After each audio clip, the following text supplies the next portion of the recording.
Everyone, in this video we're going to be looking at the conflict competition box mod.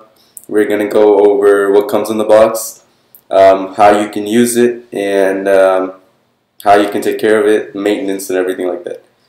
So the conflict box mod, the packaging looks like this. In the kit you'll find the mod itself, the box mod.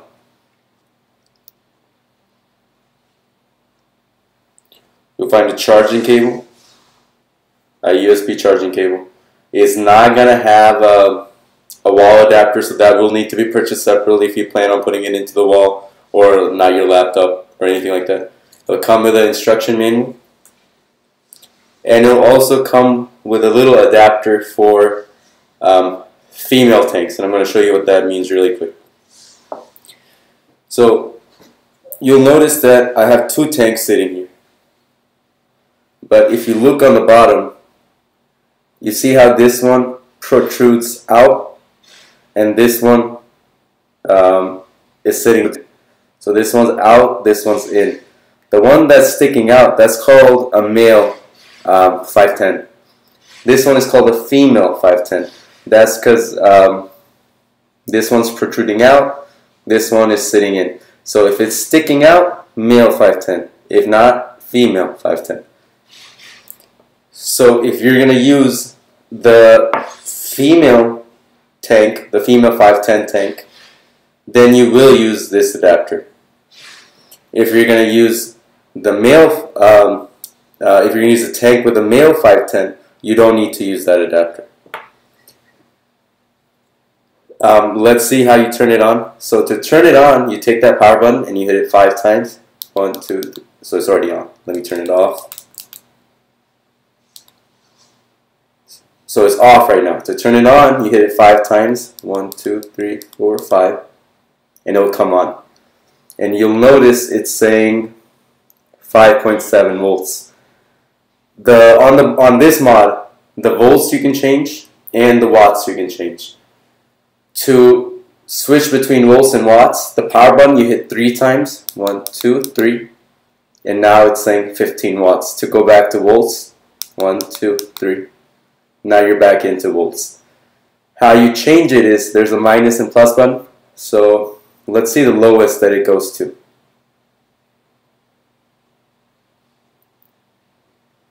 So 2 volts is the lowest setting, and let's see the highest that it goes to.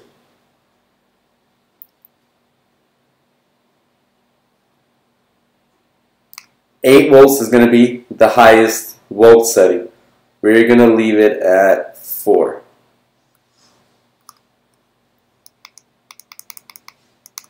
And let's switch to watts.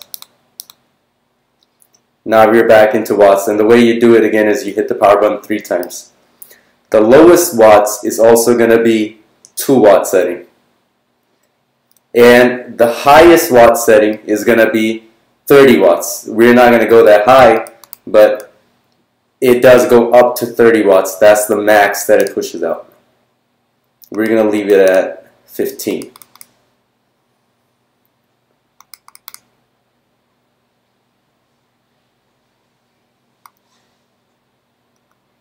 And if you don't want to keep holding it, if you hold the plus button down for a while, it will automatically keep climbing up. And you want it to stop, just hit the minus button.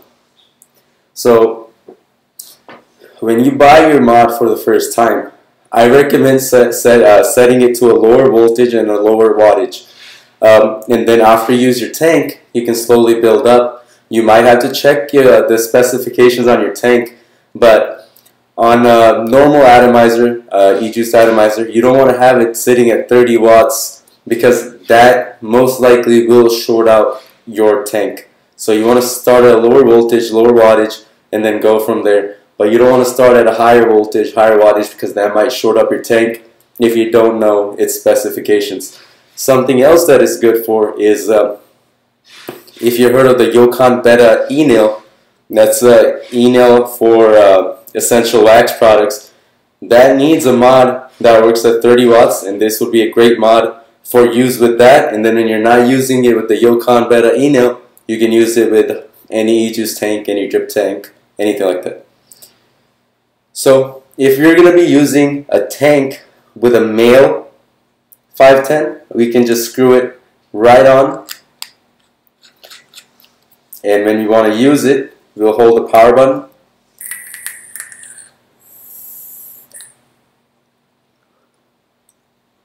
So that's how you use the tank with a male 510.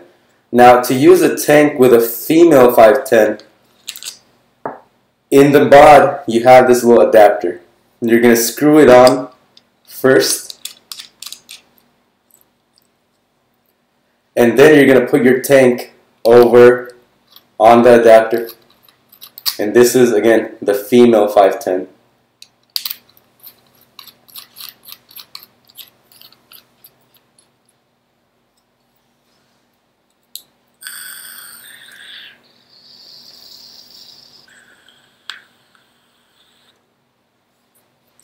So that was the female 510.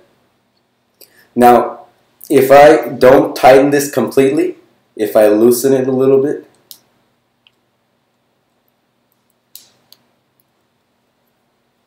you'll see it says no atomizer. So when you put on your tank, make sure it's threaded completely, and otherwise they might say no atomizer.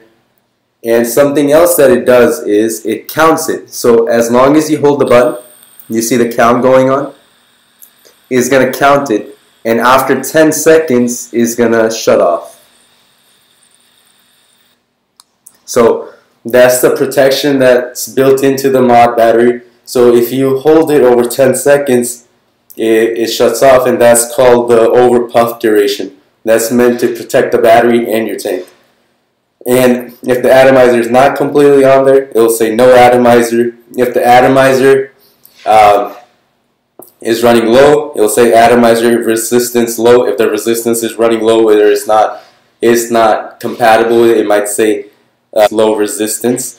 If an atomizer shorts out, it will say atomizer short circuit.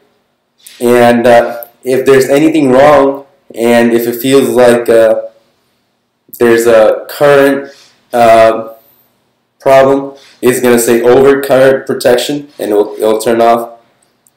And it has all sorts of other tools built into it, like any electrical component, that's meant to lengthen the life of this product.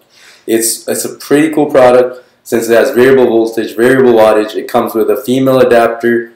Also, you can use the male 510 as well.